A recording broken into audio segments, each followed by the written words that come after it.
Hello students, today we will read chapter 5 in your moral science book and our chapter is friendship. Okay dear, what is the meaning of friendship? मित्रता या दोस्ती. Okay, now let's read the story. In this story, Parth is the main character and his two friends and his wife. Okay dear, once upon a time there lived a man named Parth who had two friends. He was very fond of both of them and every day without fail he would pay them visit before going home. एक समय की बात है, एक व्यक्ति था जिसका नाम क्या था, पार्थ. उसके दो फ्रेंड थे और वो अपने फ्रेंड को बहुत अधिक पसंद करता था. ओके, और वो जो शाम को जब अपने घर रिटर्न जाता था उससे पहले वो अपने फ्रेंडों से ज़रूर मिलता था. The first friend was quite rich, and whenever Parth went to his house, he would offer him lavish food and drinks, which they would both eat, talking merrily. उसका जो फर्स्ट फ्रेंड था वो काफ़ी धनी था, यानी पैसे वाला था. जब भी पार्थ उससे के घर जाता था वो उसको लेविश फूड यानी अच्छा खाना और ड्रिंक ऑफर करता था. वो साथ में दोनों खाते थे और बातें करते थे. Okay dear. The second friend however was a poor hard working man. He never had much to offer but he would be very pleased when Parth visited him. Okay, जो उसका सेकेंड फ्रेंड था वो गरीब था बट हार्ड वर्किंग मैन, लेकिन वो कैसा था, बहुत ही मेहनती था. He never had much to offer but he would be very please. वो उसको ज़्यादा कुछ ऑफर तो नहीं करता था लेकिन वो बहुत खुश होता था. कौन खुश होता था? पार्थ का जो सेकंड फ्रेंड था. जब भी पार्थ उससे मिलने उसके घर, Partha visited him and they would always sit together sharing their joys and sorrows. जब भी पार्थ उससे मिलता था वो दोनों साथ बैठते थे और अपने जॉयस और शोरोज यानी खुशी को और अपने दुख को शेयर करते थे. पास was on attached to his friend. जो पार्थ था वो अपने फ्रेंड से बहुत ज़्यादा अटैच था. That is wife curiosity was aroused. इससे उसकी जो वाइफ होती है उसकी उत्सुकता, क्यूरियोसिटी जो है वो बढ़ जाती है. She wanted to know who they were. She wanted to meet them. उसकी वाइफ जो थी वो जानना चाहती थी कि वो कौन थे. ओके, वो उनसे मिलना चाहती थी. कौन मिलना चाहता था? पार्थ की वाइफ. किससे मिलना चाहती थी? पार्थ के फ्रेंडों से. Okay, so one day Parth took his wife along with him to meet his friends. Hello, greeted his first friend.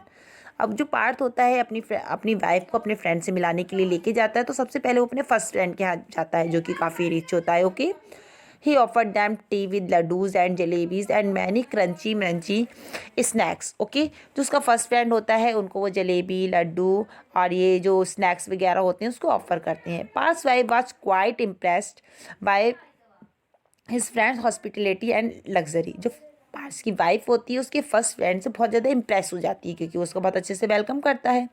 Next day they visited the second friend. अगले दिन वो उसके दूसरे फ्रेंड से मिलने के लिए जाती है. Who welcomed them with open arms. जो हाथ खोल के उसको स्वागत करता है. He did not offer them anything to eat और ड्रिंक. वो उनको खाने के लिए पीने के लिए कुछ भी नहीं देता but entertain them in his own humble way. लेकिन अपने तरीके से उनका क्या करता है? इंटरटेनमेंट करता है. When they returned home, जब वे घर वापस आए, Parth wife was full of praise for the first friend. जो पार्थ की वाइफ थी वो फर्स्ट फ्रेंड की उसकी बहुत तारीफ कर रही थी. बट हर हस्बैंड सेड, लेकिन उसका हस्बैंड कहता है, he is a good friend no doubt. इसमें कोई डाउट नहीं है कि वो एक अच्छा दोस्त है. But the other one is really my best friend. लेकिन दूसरा वाला भी मेरा बहुत अच्छा फ्रेंड है. हाउ कैन यू से सो. तुम ऐसा कैसे कह सकते हो? When he did not even offer you a glass of water. आज हिज वाइफ सरप्राइज. उसकी पत्नी सरप्राइज जोकर कहती है, ये बात तुम कैसे कह सकते हो जब उसने तुमको एक गिलास पानी भी ऑफर नहीं किया.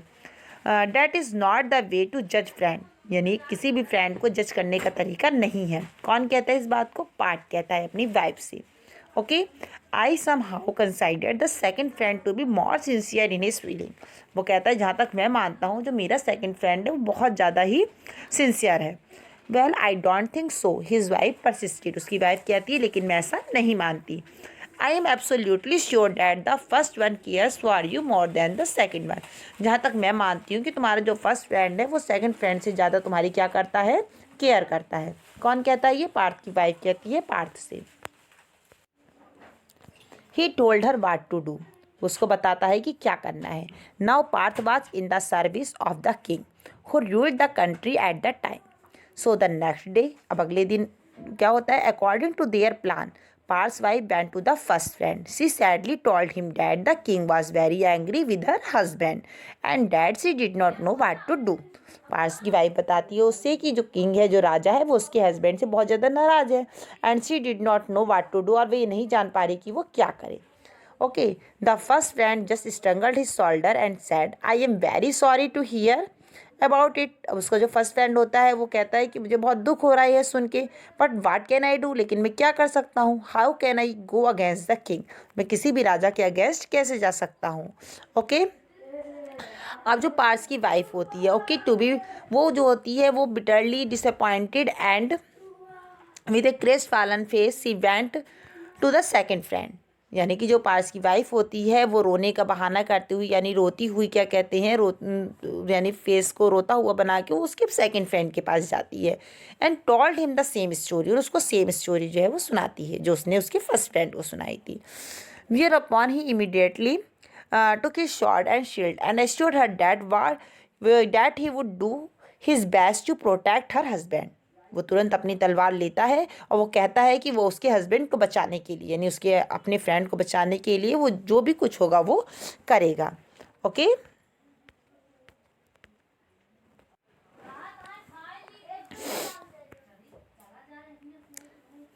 ही went towards the king's palace. वो सीधा राजा के महल की तरफ जाने लगा. But Parth met him on the way and said, लेकिन जो पार्थ था उसको रास्ते में ही मिल जाता है और कहता है dear friend don't trouble yourself, अपने आप को परेशान मत करो, the king has forgiven me, राजा ने मुझे माफ़ कर दिया है.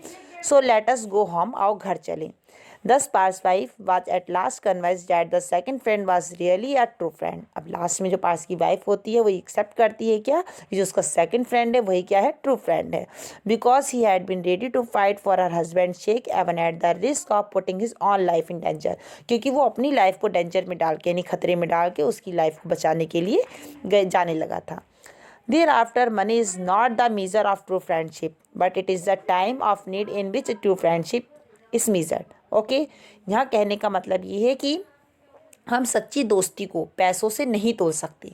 सच्ची दोस्ती को हम आवश्यकता के समय, यानी ज़रूरत के समय हमें पता चलता है कि कौन हमारा सच्चा दोस्त है. Okay dear, I hope you understand very well this chapter. Okay, now you have to solve exercise of this chapter, question answer, true false and tick the correct options.